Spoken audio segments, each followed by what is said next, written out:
Brought to you by KR Mangalam University.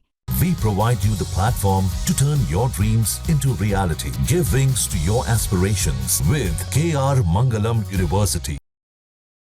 सभा में उपस्थित हम सबके गार्जियन के नाते दिल्ली राज्य को अपनी देखरेख में चला रहे माननीय उपराज्यपाल जी विनय सक्सेना जी, आपके माध्यम से आज जो ये सर्वधर्म सभा आयोजित की गई, मुझे सच में अपने बचपन के वो दिन याद आ गए जब हम पोस्टर बनाते थे तो कहते थे हिंदू मुस्लिम सिख ईसाई आपस में है भाई भाई, और ऐसे पिक्चर खड़ी करते थे।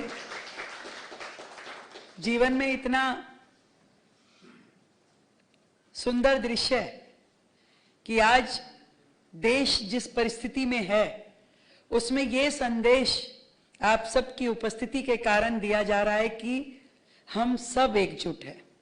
आज देश में 140 करोड़ लोग, जैसे आपने कहा कि देश की 140 करोड़ की ये जनता एक मुट्ठी एकजुट होकर के आज अपने देश की सेनाओं के साथ खड़ी है। और मुझे मोदी जी की वो लाइन याद आती है सक्सेना साहब कि मैं देश नहीं झुकने दूंगा। वो उनके शब्द नहीं थे, वो उनके वचन थे देश के प्रति। और आज जब देश को जरूरत हुई तो उन्होंने अपने इस वचनों को पूरा निभाया कि मैं देश नहीं झुकने दूंगा। जब हमारे देश के निहत्थे बेकसूर लोगों का कत्ले आम किया गया तो एक एक भारतीय के मन में यह था कि ऐसे आतंकियों को करारा जवाब दिया जाना चाहिए। और सच में दिया, मोदी जी ने दिया, हमारी सेनाओं ने एक क्षण नहीं लगाया, उन्होंने अपनी पूरी तैयारी की और जूझ गए। आज हम तो एसी हॉल में एसी कमरों में बैठे हैं, अपने घर में आराम से परिवार के साथ हैं, अच्छा भोजन कर रहे हैं, अच्छा टीवी देख रहे हैं, परंतु उन परिवारों की सोचिए जिनके सपूत सरहद पे खड़े हैं। कब कौन सी गोली आकर के सीने में लग जाएगी मालूम नहीं। उस मां के दिल में कितनी धड़कनें ऊपर नीचे हो रही होगी। और आज ऐसे में हम सबका एकजुट होकर के रहना और भी ज्यादा आवश्यक है। आज देश में हर परिस्थिति में जो भी होगा हम सब मिलकर के उसे आमना सामना करने वाले, और एक संदेश पूरे विश्व में भारत का जाने वाला है। मैं आज इस मंच के माध्यम से अपनी तीनों सेनाओं का, एक एक सैनिक का, अपनी केंद्र की सरकार का, आदरणीय प्रधानमंत्री नरेंद्र मोदी जी का, अमित शाह जी का, राजनाथ जी का, सच में आप सभी को मैं बहुत बहुत प्रणाम करती हूं। और ये कहना चाहती हूं कि पूरी दिल्ली का एक एक नागरिक सजग है, दुरुस्त है और पूरी तरीके से तैयार है।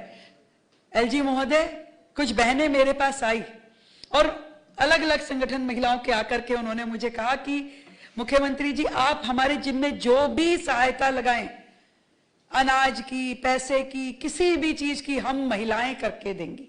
मुझे इतना अच्छा लगा।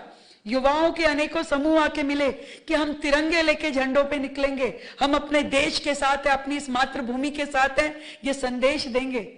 इतना सब में एक मातृभूमि के प्रति जो देशभक्ति की भावना है वो पूरे देश में एक लहर की जैसे चल रही है। बहुत सुकून मिलता है दिल को ये देख करके पूरा देश एकजुट है और हम सब किसी भी परिस्थिति के लिए तैयार हैं। ये मैं आपको बताना चाहती हूं कि हमारी रक्षा के लिए हमारी सेनाएं खड़ी हैं, हमारे प्रधानमंत्री जी खड़े हैं, तो दिल्ली में भी शासन प्रशासन पूरी तरीके से दुरुस्त है। हमने हर प्रकार से, हर लेवल से, अस्पताल से लेकर के हर एक जन सुविधा को पूरी तरीके से ठोक बजा करके चेक कर लिया कि आप किसी भी परिस्थिति के लिए तैयार रहें, परंतु कहीं से भी डरने और घबराने की हमें आवश्यकता नहीं है। हमें मालूम है कि मोदी जी किसी भी हाल में किसी भारत के एक नागरिक को भी खरोच आए, ऐसा होने नहीं देंगे। पर हम सब अपनी सेनाओं के साथ खड़े हैं, मिलकर के खड़े हैं। और ये बात बिल्कुल सही है कि जब तक हौसला नहीं होगा, एक भी फैसला नहीं होगा और सब लोग अपने भले की सोचेंगे, तो किसी का भी भला नहीं होगा। तो मिल करके जब सब देश के भले की सोचेंगे तो उस देश के भले में ही हमारा भला है। तो इसलिए सरकार हो, समाज हो, हमारे संत हो, आप सभी एकजुट होकर के जब यहां खड़े होंगे तो कोई भी गोली भारत के सीने को छलनी नहीं कर सकती, ऐसा मैं विश्वास दिलाती हूं। बहुत साधुवाद। आप सभी की पुण्य उपस्थिति को मेरा बहुत बहुत प्रणाम।